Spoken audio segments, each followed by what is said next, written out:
Hello dear students, welcome to Concept Point. Previous class में मैं आपको बताया था कि how will you write chemical formula, और अगर केमिकल फार्मूला दिया हुआ है तो उसका नेमिंग कैसे किया जाता है। आज के क्लास में जो क्लास 10th के लिए मैं पढ़ना है केमिकल रिएक्शन एंड इक्वेशन, वो मैं स्टार्ट करने जा रहा हूँ। तो डियर स्टूडेंट्स, आखिर समझते हैं कि केमिकल रिएक्शन होता क्या है। इस चैप्टर में बेसिकली अगर बात किया जाए तो केमिकल रिएक्शन पढ़ना है, इक्वेशंस पढ़ने और टाइप्स ऑफ रिएक्शंस के बारे में पढ़ना है। तो पहले तो समझना पड़ेगा कि है ना, आखिर केमिकल रिएक्शन होता क्या है। और केमिकल रिएक्शन को समझने से पहले आपको समझना पड़ेगा टाइप्स ऑफ चेंजेज अराउंड अस। मतलब कुछ कुछ ऐसे चेंजेस होते हैं बच्चों जो कि परमानेंट होता है। There are some of the changes around us which is permanent. मतलब एक बार चेंज हो गया तो फिर से दोबारा वो ओरिजिनल फॉर्म में नहीं आ सकता है। लेकिन कुछ कुछ ऐसे चेंजेज होते हैं जो कि टेम्पोररी होते हैं, है ना। आप जैसे ही जिस कंडीशन के जिस वजह से चेंज हुआ है, अगर उस कंडीशन को आप हटा दोगे तो फिर से वो ओरिजिनल फॉर्म में ही आ जाएगा। जैसे मैं एक छोटा सा एग्जांपल लेता हूँ। अगर आपके हाथ में रबड़ है, if you take any A रबड़, और उस रबड़ को आप क्या करते हैं कि आप स्ट्रेच कर दो। क्या करो? स्ट्रेच कर दोगे। स्ट्रेच करने के बाद जैसे ही आप छोड़ दोगे तो फिर से वो ओरिजिनल पोजिशन में ही आ जाएगा।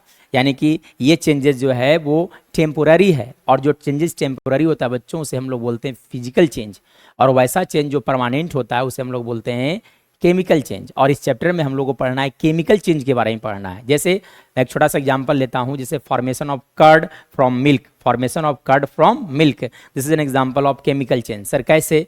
ऐसा इसलिए मैं बोल रहा हूं क्योंकि जब कर्ड का फॉर्मेशन होता है बच्चों, तो आप जानते होंगे कि कर्ड के अंदर बाहर से लैक्टोबैसिलस, मिल्क के अंदर लैक्टोबैसिलस बैक्टीरिया डाला जाता है, ठीक है ना। अब लैक्टोबैसिलस बैक्टीरिया डाला जाता है तो ऑटोमेटिक दूध जो है वो कन्वर्ट हो जाता है कर्ड में। दूध कन्वर्ट होता है कर्ड में, ठीक है ना। अब कर्ड से दोबारा दूध बन नहीं सकता है, यानी कि इस तरह के चेंजेस को हम लोग बोलेंगे केमिकल चेंज। यानी कि all those changes around us which is permanent is known as the chemical change, and all those changes around us which is temporary and it is reversible, such changes are known as the physical change, ठीक है ना। जैसे देखिए, अब देखिए, यानी कि types of changes around us, there are two types of changes. एक फिजिकल चेंज होता है, दूसरा केमिकल चेंज होता है, ठीक है ना। तो फिजिकल चेंज किसके बाद बच्चों? दो change which are not permanent and which is reversible. वैसा चेंजेस जो कि परमानेंट नहीं होता है बल्कि रिवर्सिबल होता है, उसे हम लोग बोलते हैं फिजिकल चेंज, ठीक है ना। जैसे फॉर एग्जाम्पल अगर आपसे पूछा जाए कुछ एग्जाम्पल्स बताएं, तो melting of ice, melting of ice हो गया, या तो फिर आप कह सकते हैं मेल्टिंग ऑफ वैक्स, या तो फिर आप समझ सकते हैं, है ना, formation of vapour, formation of water vapour, ठीक है ना। This all are the changes which is temporary, और इस तरह के चेंजेस को हम लोग बोलेंगे फिजिकल चेंज बोलेंगे। लेकिन कुछ कुछ ऐसे चेंजेज होते हैं जो कि परमानेंट होते हैं। जैसे for example rusting of iron. For example मैं एक छोटा सा एग्जांपल लूँ, रस्टिंग ऑफ आयरन। क्या बात करूं बच्चों? रस्टिंग ऑफ आयरन अगर बात किया जाए तो रस्टिंग ऑफ आयरन के बारे में बात किया जाए, रस्टिंग मतलब कि अगर आयरन है, आयरन में एक बार रस्ट लग जाता है, रस्ट जब बन जाता है तो दोबारा आप आयरन नहीं बना सकते, ठीक है ना। रस्ट से आप दोबारा आयरन नहीं बना सकते हैं, इसलिए इस तरह के चेंजेस को हम लोग बोलेंगे केमिकल चेंज बोलेंगे। रस्टिंग ऑफ आयरन, या तो आप कह सकते हो formation of curd from milk, this is also a chemical change, ठीक है ना। तो कुछ कुछ ऐसे चेंजेस होते हैं बच्चों जो कि परमानेंट होता है, और कुछ कुछ ऐसे चेंजेस होते हैं जो कि टेम्पोररी होता है। परमानेंट चेंजेज होगा तो उससे हम लोग बोलेंगे केमिकल चेंज, टेम्पोररी चेंज होगा उससे हम लोग फिजिकल चेंज बोलते हैं। और फिजिकल चेंज के बारे में बस यहीं पर अब आगे हम लोग को नहीं पढ़ना है, हम लोग को पढ़ना है जितने भी केमिकल चेंज के बारे में पढ़ना है, ठीक है ना। This chapter is all about the chemical changes, है ना। और केमिकल चेंजेस कैसे कैसे होता है उसके बारे में हम लोग पढ़ेंगे, ठीक है। चलिए, जैसे कुछ एग्जांपल्स दिए गए हैं आपके सामने, देख सकते हैं फिजिकल चेंजेस का कुछ एग्जांपल दिया गया बच्चों। जैसे देख सकते हैं आप, ये है ना मेल्टिंग ऑफ आइस, ये बर्फ देख रहे हैं, बर्फ का एक पहाड़ है जो कि मेल्ट होगा। तो आप जानते ही होंगे कि जैसे गंगा रिवर हो गया, या तो जितने भी बड़े बड़े रिवर्स होते हैं वो बर्फ पिघलता है, उसी, है ना, वो जो बर्फ पिघलता है बच्चों, उसी से वाटर फ्लो जब करता है और उसके बाद नदी के रूप ले लेता है, ठीक है ना। तो ये हो गया, this is an example of physical change. देखो यहाँ पे देख सकते हैं boiling of water, this is an example of boiling of water, so this is also ए है ना, ऑल्सो ए फिजिकल चेंज। यहाँ पे देख सकते हैं कि है ना कैंडल जल रहा है, आसपास में देख सकते हैं कि मोम जो है ना, जिसे हम लोग वैक्स कहते हैं, वैक्स जो है वो मेल्ट कर रहा है। अब वैक्स जब मेल्ट कर रहा है, इस वैक्स को दोबारा आप जब फॉर्म करोगे तो फिर से कैंडल बन सकता है, ठीक है ना। तो इस तरह के चेंजेज को हम लोग बोलेंगे फिजिकल चेंज, ठीक है ना। चलिए नेक्स्ट देखा जाए केमिकल चेंज। केमिकल चेंज कैसे, जैसे देख सकते हैं यहाँ पर दही है ना, formation of curd from the milk, formation of curd from milk, ये हो गया formation of curd from milk, है ना। This is an example of chemical change. क्यों केमिकल चेंज है? क्योंकि दही से दोबारा दूध नहीं बनाया जा सकता है, ठीक है ना। जैसे देख सकते हैं ये burning of candle, burning of candle, in fact burning of candle हो या तो ये देख सकते हैं कि गाड़ी के अंदर हम लोग फ्यूल्स वगैरह डालते हैं, जैसे कि पेट्रोल हो गया, डीजल हो गया, सीएनजी हो गया, है ना, डालते हैं। जैसे क्या होता है सर, मैं बताता हूँ, ठीक है ना। जैसे देखिए यहाँ पे लकड़ी के अंदर आग लगाया जा रहा है, this changes are chemical change, ठीक है ना। इन केस ऑफ बैक्स हो या तो फिर ये हो, है ना, पेट्रोल, या तो फिर आप समझ सकते हैं ट्री वगैरह, है ना, ट्री के से जो वुड मिलता है, वुड में भी आग लगाया जाता है, तो that is also an example of chemical change. कैसे? अब देखो जब वैक्स जलता है बच्चों, वैक्स या तो कैंडल जब जलता है तो कैंडल से हीट एंड लाइट निकलता है, साथ साथ कैंडल सॉलिड रूप में होता है। कौन से रूप में होता है? In the form of solid. तब यहाँ पर बत्ती जो इसमें होता है, पहले इसके अंदर आग लगता है, तो आग लगने के कारण क्या होता है कि मोम जो है, यहाँ का जो वैक्स होते हैं वो वेपराइज कर जाता है। क्या करता है? वेपर बनाता है। अब वेपर जब फॉर्मेशन करता है तो वेपर में आग लगता है। क्या चीज में आग लगता है? वेपर में आग लगता है, यानी कि वैक्स जो है वो फर्स्ट कन्वर्ट होना पड़ेगा इसे वेपर में, और वेपर में ही आग लगेगा। वेपर में आग लगने पे क्या होता है बच्चों? वेपर में जब आग लगता है तो ये फ्लेम का फॉर्मेशन करेगा। क्या चीज का फॉर्मेशन करेगा बच्चों? फ्लेम का फॉर्मेशन करेगा, ठीक है ना। और फाइनली वैक्स में आग लग रहा है, और वैक्स में जब आग लगता है बच्चों तो सिर्फ और सिर्फ दो ही चीज बनता है ना। क्या बनता है? कार्बन डाइऑक्साइड गैस बनेगा। कौन सा गैस बनेगा? Carbon dioxide. When candle is burned it produces carbon dioxide, water, और साथ साथ क्या बनाता है जानते हैं? साथ साथ बनाता है हीट एंड लाइट। क्या बनाएगा? हीट एंड लाइट का भी फॉर्मेशन करता है, ठीक है ना। In the same way if you burn diesel, petrol, जितने भी हैं उन सबको आप जब बर्न करोगे तो carbon dioxide, water, heat and light का प्रोडक्शन होता है। वुड को भी जब आप बर्न करोगे तो carbon dioxide, water, heat, light, और साथ साथ, है ना, राख का फॉर्मेशन है, जिसे हम लोग ऐश कहते हैं, ठीक है ना। तो ऐश का भी फॉर्मेशन होता है in the case of burning of would. तो ये सब जितने भी चेंजेज हैं वो सबके सब किस तरह का चेंज हो गया बच्चों? केमिकल चेंज हो गया। जैसे देखो वैक्स की अगर बात या कैंडल की अगर बात किया जाएगा तो कैंडल जलने के बाद कार्बन डाइऑक्साइड, वाटर, हीट और लाइट बनाता है। अब इन सबको कंबाइन करने के बाद दोबारा कैंडल का फॉर्मेशन नहीं किया जा सकता है। So this is an example of chemical change, ठीक है ना। डीजल में भी यही हो गया, पेट्रोल में भी यही सेम चीज होता है। आपके घर में एलपीजी में आग लगता है डेली, ठीक है ना, खाना बनाने के लिए, तो भी किस तरह का हो गया? एक तरह का केमिकल चेंज ही हो गया, ठीक है ना। चलिए आई थिंक ये क्लियर हो गया होगा कि फिजिकल चेंज क्या होता है, केमिकल चेंज क्या होता है। तब मोर इंपॉर्टेंट केमिकल चेंज के बारे में पढ़ना है हम लोग को, ठीक है ना। अब चलिए अब समझा जाए कि केमिकल रिएक्शंस क्या होते हैं। तो अभी मैं बताया कि कुछ कुछ चेंजेज होते हैं जो फिजिकल होते हैं और कुछ कुछ चेंजेज केमिकल होते हैं, और हम लोग इस चैप्टर में केमिकल चेंज के बारे में ही पढ़ना है, ठीक है ना। तो समझा जाए कि केमिकल रिएक्शंस क्या होता है, यानी कि जितने भी केमिकल चेंजेज होते हैं बच्चों वो केमिकल रिएक्शंस के फॉर्म में होते हैं। किस फॉर्म में होते हैं? केमिकल रिएक्शंस के फॉर्म में होते हैं। और जब केमिकल रिएक्शंस होते हैं यानी कि दो या दो से अधिक सब्सटेंस मिलने के बाद एक नए सब्सटेंस का फॉर्मेशन करते हैं तो उसे हम लोग बोलते हैं chemical reaction. when two or more than two substances combines together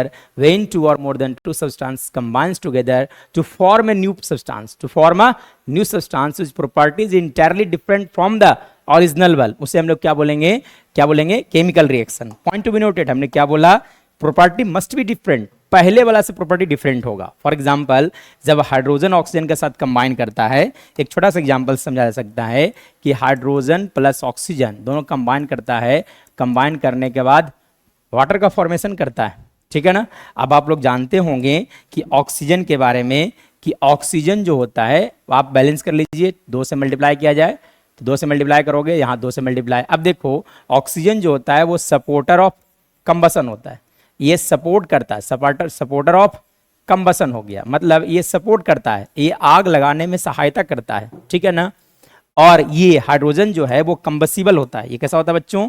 ये कंबसिबल होता है, मतलब इसमें आग लगता है, कंबसिबल होता है। कैसा होता है बच्चों? कंबसिबल होता है।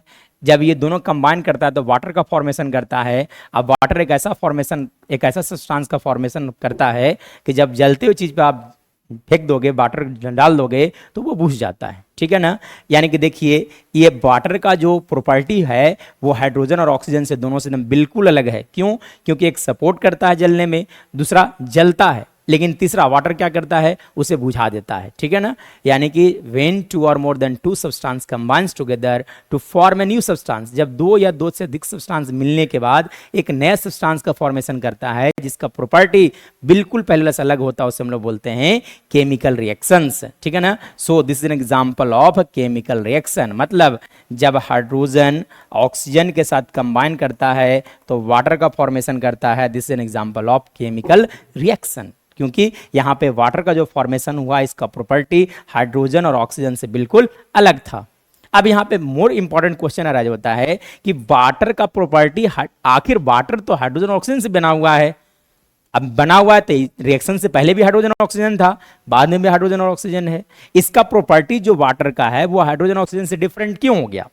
Question arises here. Main question ये है कि सर केमिकल प्रॉपर्टीज है ना, why the property of water is different from the property of hydrogen oxygen although it is made up of hydrogen and oxygen, ठीक है ना।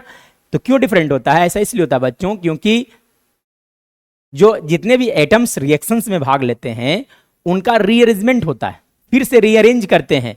हाइड्रोजन का arrangement कुछ और था, ऑक्सीजन का अरेंजमेंट कुछ और था, वो अपने अनुसार अरेंज थे। लेकिन जब दोनों आपस में रिएक्शंस किए तो इनका अपना का खुद का अरेंजमेंट कुछ और हो गया, और अरेंजमेंट डिफरेंट अरेंजमेंट होने के कारण ही वाटर का प्रॉपर्टी हाइड्रोजन और ऑक्सीजन से डिफरेंट होगा, ठीक है ना। तो अगर आपसे कोई पूछता है कि वाई द प्रॉपर्टी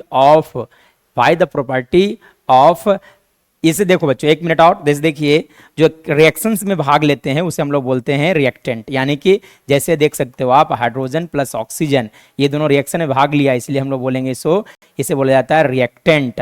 और दोनों कंबाइन करने के बाद H2O का फॉर्मेशन करता है, this is known as the product, ठीक है ना। यानी कि एरो के लेफ्ट साइड में लिखा जाता है रिएक्टेंट को, राइट साइड में लिखा जाता है प्रोडक्ट को, ठीक है ना। अब देखिए तो आखिर प्रोडक्ट का प्रॉपर्टी जो है वो रिएक्टेंट से डिफरेंट क्यों होता है? तो अभी मैं बताया अरेंजमेंट होता है। क्या होता है बच्चों? अरेंजमेंट होता है। देखो यहाँ पे ये मैं मान लेता हूँ कि ये एक मॉलिक्यूल है, ये एक एटम है, ये एक एटम है, ठीक है ना। एक थर्ड एटम है, ये देख सकते हैं। अब देखिए जब दोनों कंबाइन करेगा तो अरेंजमेंट होगा, रीअरेंजमेंट होता है। एक्चुअली में क्या होता है? रीअरेंजमेंट। अब देखो सब सब के कंबाइन करेंगे तो यहाँ पे देख सकते हैं किस तरह से रीअरेंजमेंट हुआ है। रीअरेंजमेंट किस तरह से हुआ है? ये लाल वाला बाहर है, लाल वाला बाहर है, बीच में ब्लैक वाला आ गया। अब देख सकते हैं ब्लैक वाला इसमें बीच में था, अब लाल वाला दोनों बीच से कंबाइन कर गया। यानी कि क्या हो गया कि ओवरऑल बात किया जाए तो एटम्स का रीअरेंजमेंट होता है, एटम्स का रीअरेंजमेंट होता है, और एटम्स के रीअरेंजमेंट के कारण ही प्रोडक्ट का जो प्रॉपर्टी होता है वो रिएक्टेंट से बिल्कुल अलग होता है, ठीक है ना। तो फिर से देखा जाए केमिकल रिएक्शंस क्या होते हैं, तो क्या मैं बोला बच्चों कि व्हेन टू और more than two substances combines together to form a new compound with different properties known as the chemical reaction. जैसे कि आपके सामने एक एग्जांपल में दिया था, ठीक है ना। अब देखिए रिएक्टेंट क्या होता है? The substance that take part in the chemical reaction is known as the reactant. मतलब वैसे सब्सटेंस जो किसी भी केमिकल रिएक्शन में भाग लेते हैं उसे रिएक्टेंट बोला जाता है। The substance which is produced as a result of reaction is known as the product, ठीक है ना। चलिए अब देखो बर्निंग ऑफ मैग्नीशियम, इससे क्वेश्चंस बोर्ड एग्जाम में बहुत बार आया हुआ है कि बर्निंग ऑफ मैग्नीशियम के बारे में बात करूं तो देखिए इस क्वेश्चन को बाद में डिस्कस किया जाए। जैसे देख सकते हैं कि मैग्नीशियम रिबन है, क्या है बच्चों? यहाँ पर आप जो देख रहे हैं, जो जलता हुआ चीज़ दिखा रहा है आपको, ये मैग्नीशियम रिबन है। क्या चीज़ है? इसे बोला जाता है बच्चों मैग्नीशियम रिबन हो गया, ठीक है ना। अब magnesium, burning of magnesium is also an example of chemical reaction. NCERT में एक्टिविटी के रूप में दिया गया है। जब आप है ना मैग्नीशियम को वर्न करोगे तो वर्न करने के बाद मैग्नीशियम ऑक्साइड बनता है। ये जो आप देख रहे हैं this is magnesium oxide, nothing but this is only magnesium oxide. मतलब जब मैग्नीशियम को वर्न किया जाता है ऑक्सीजन के साथ तो रिएक्शन होने के बाद मैग्नीशियम ऑक्साइड का फॉर्मेशन करता है। तो यहाँ पे आप देख सकते हैं कि मैग्नीशियम और ऑक्सीजन दोनों रिएक्शन किया, ठीक है ना। तो इसे हम लोग बोलेंगे बच्चों रिएक्टेंट। क्या बोला जाता है?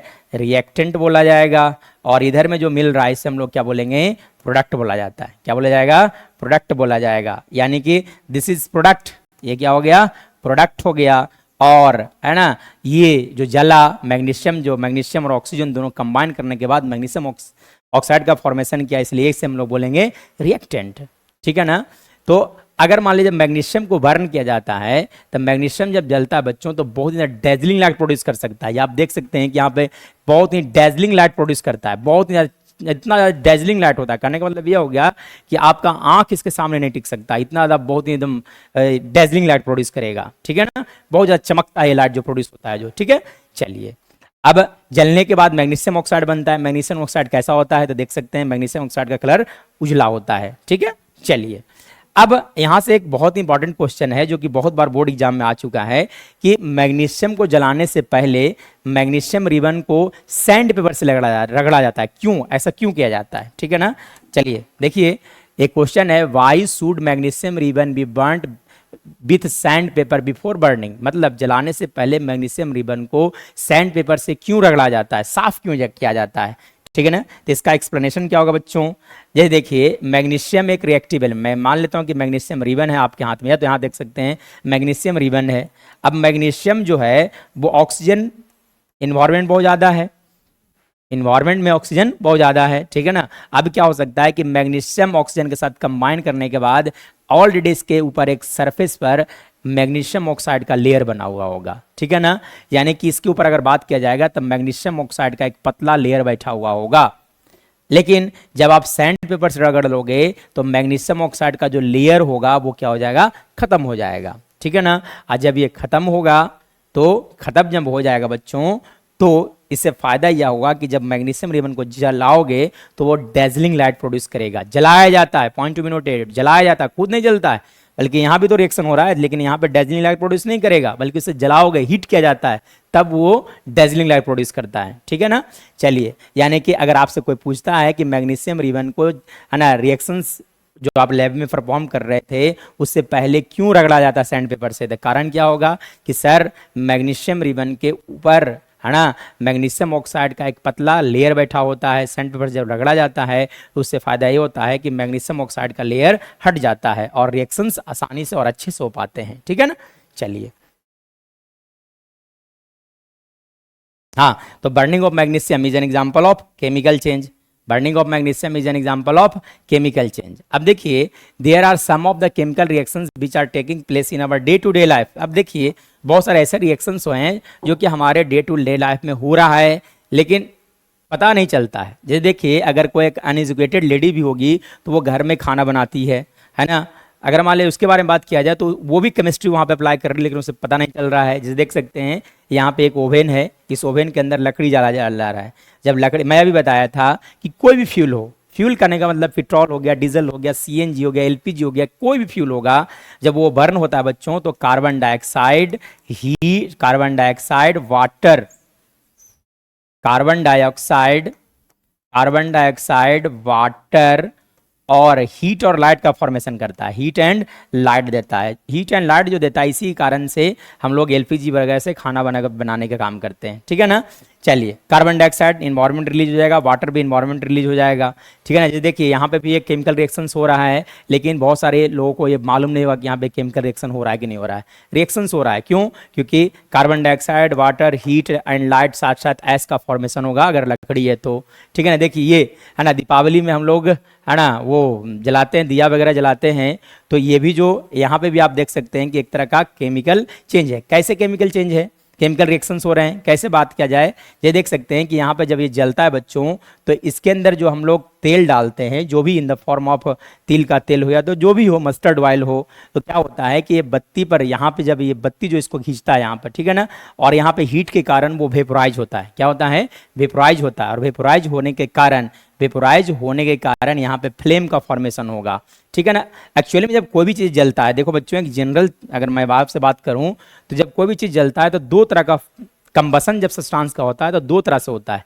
एक ऐसा कंबसन होता है जिसमें फ्लेम का फॉर्मेशन होता है और एक ऐसा कंबसन होता है जिसमें सिर्फ ग्लो करता है। जैसे मैं बात करूं, एक आयरन रॉड ले लो, उसे गर्म कर दोगे तो आयरन रॉड फ्लेम का फॉर्मेशन नहीं करेगा बल्कि वो ग्लो करेगा। अगर मैं बात करूं कोयला, कोल के बारे में अगर बात किया जाएगा, कोयला को जब गर्म किया जाता है तो वो ग्लो करता है, ग्लो करता है, फ्लेम का फॉर्मेशन नहीं करता। ऐसा क्यों? कुछ कुछ सब्सटेंस जब जलता है तो वो ग्लो करता है ना बच्चों। अगर मैं बात करूं आपसे कि कुछ कुछ सब्सटेंस जो है वो जलने के बाद ग्लो करता है, क्या करता है? ग्लो करता है। लेकिन कुछ कुछ सब्सटेंस जो है वो फ्लेम का फॉर्मेशन करता है, जैसे कि कैंडल हो गया, है ना, कैंडल हो गया, या तो फिर अगर ग्लो में अगर बात करें तो कोल हो गया, आयरन रॉड है उसे गर्म कर दो, सब ग्लो करता है। तो कारण क्या हो गया कि अगर कंबसन जिस समय हो रहा है और वो गैस में कन्वर्ट हो जाता है, क्या में कन्वर्ट होता है? गैस में। गैस में अगर कन्वर्टेबल है तो वहां पे फ्लेम का फॉर्मेशन होगा। लेकिन अगर वो गैस में कन्वर्ट नहीं हो सकता है, कोयला जैसे हो गया, उसे हीट करने पर गैस में कन्वर्ट नहीं होता है, इसलिए क्या करेगा? ग्लो करेगा। आयरन भी गैस में कन्वर्ट नहीं होगा, इसलिए क्या करता है? ग्लो करता है। लेकिन in the case of candle, candle में जो वैक्स होता है, वो वैक्स जो है वो, अगर मैं बात करूं वैक्स के बारे में, तो वैक्स जो है वेपर में कन्वर्ट होता है। अब वेपर में कन्वर्ट होने के कारण ही वो फ्लेम का फॉर्मेशन करता है। ठीक है, चलिए। हाँ, तो ये देखिए यहाँ पे भी फ्लेम बन रहा है। क्यों बन रहा है? क्योंकि इसके अंदर जो भी तेल वगैरह डाला गया होगा वो है ना वेपर में बदल रहा होगा, गैस में बदल रहा होगा, और गैस के अंदर आग लग रहा है, इसीलिए फ्लेम का फॉर्मेशन होगा। ये देख सकते हैं कि ये देखो इस तरह से बहुत बड़ा बड़ा ब्रिजेस बनता है। यहाँ पे भी केमिकल रिएक्शंस होता है। क्यों रिएक्शंस होता है? क्योंकि यहाँ पे आयरन जो है वो ऑक्सीजन के साथ रिएक्शन करने के बाद जंग का फॉर्मेशन करता है, और जंग के लिए हम लोग लिखते हैं बच्चों Fe2O3 XH2O लिखा जाता है, जिसे है ना, इसे हम लोग बोलते हैं अपने भाषा में रस्ट। क्या बोलेंगे? रस्ट बोला जाता है। ठीक है ना, तो रस्ट का केमिकल फॉर्मूला हो गया Fe2O3, है ना, Fe2O3 प्लस लिखा जाता है ना, आपका हो गया ये रस्ट का फॉर्मेशन हो गया। ठीक है ना, so this is an example of chemical reactions for, है ना, ये देख सकते हैं ग्रेप्स का fermentation, this is also an example of chemical reactions. जैसे देखिए there are some of the chemical reactions which are taking place in our daily life, such as rusting of iron। I think ये गलत लिखा हुआ है, Fe3O4 होता है बच्चों, Fe3O4 लिखा जाता है, जंग के लिए लिखा जाता है Fe3O4 प्लस XH2O लिखा जाता है ये। ठीक है ना, चलिए। तो rusting of iron is an example of chemical reaction. Soaring of milk, अगर मिल्क को थोड़ा देर के लिए छोड़ दोगे तो वो खट्टा हो जाता है, तो that is also an example of chemical reaction. Formation of curd from the milk, that is also an example of chemical reactions. ठीक है ना, फर्मेंटेशन ऑफ ग्रेप्स का फर्मेंटेशन होना वो भी एक एग्जांपल है ना, केमिकल रिएक्शंस का। Digestion of food in our body, देखो ये डाइजेशन हमारे बॉडी में हो रहा है, लेकिन हम लोग को मालूम ही नहीं चल रहा कि डाइजेशन में जो किस तरह के रिएक्शंस है, केमिकल रिएक्शंस है। ठीक है ना, फिर देखिए रेस्पायरेशन प्रोसेस में आप लोग जानते ही होंगे कि हमारे, है ना, सेल्स के अंदर, माइटोकॉन्ड्रिया के अंदर जब ऑक्सीजन जाता है तो वह ग्लूकोज ब्रेक होने के बाद, है ना, कार्बन डाइऑक्साइड, वाटर और एनर्जी देने का काम करता है। ठीक है ना, तो that is also an example of chemical reactions. Burning of candle, burning of fuel I mean to fuel किसी भी तरह का हो सकता है, CNG हो, LPG हो, वुड हो, या तो काउ डंग हो, सब कुछ जो हो गया वो that is an example of chemical reaction. Are some of the example which are taking place in our day to day life, लेकिन हम लोग को मालूम नहीं चल रहा है। ठीक है, चलिए। That's all for today, dear students. We will meet in the next video. Thanks for watching our video. That's all.